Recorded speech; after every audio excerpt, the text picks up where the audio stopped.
God, if I lose everything in this world, please don't let me lose you. That was the prayer of a boy who had nothing, not even a name people remembered. They called him Eli. He grew up in the back of a small church in Detroit, sleeping on worn pews and eating whatever leftovers the pastor's wife could spare. At night, while other children prayed for toys, Eli prayed for strength. He didn't ask for money. He didn't ask for a home. He just said quietly, God, don't let my heart go cold. Life, however, didn't go easy on him. At 14, he worked sweeping floors at a diner. At 17, he lost that job because he gave free food to a homeless woman who reminded him of his mother. By 20, he was doing construction work, sleeping in a shelter, saving every dollar, still whispering the same prayer before he slept. Even if I lose everything, Lord, don't let me lose my faith. People mocked him for believing. They said faith doesn't pay bills, but somehow it always kept him going. One freezing night, Eli came across a little girl crying outside a grocery store. She was hungry, barefoot, and lost.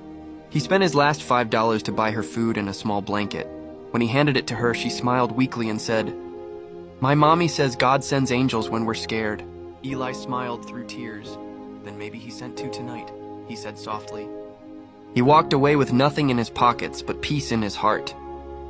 You've not been following us, and if this is your first time on this page, click the plus button, like, and share this story so more hearts can be touched. Because sometimes a story like this reminds us that faith is the only wealth that never runs out. A week later, Eli collapsed at work.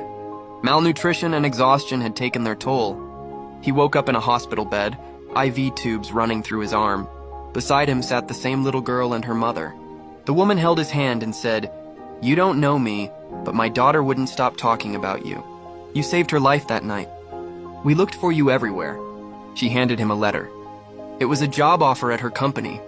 She was the director of a construction firm. We don't believe in coincidences, she said. We believe in answered prayers. Tears rolled down Eli's face. He looked up toward the ceiling and whispered, God, you never left me. Even when I had nothing, you kept my faith alive. Years later, Eli became a project manager, building affordable homes for low-income families. But every morning before picking up his tools, he still prayed the same words. God, if I lose anything today, my strength, my work, my money, please don't let me lose you. Because that, he knew, was where real wealth lived. Moral of the story, faith doesn't promise an easy life. It promises strength to survive it. When everything else fades, what truly sustains us is a heart that still believes. That's deep. If this story touched your heart, type God.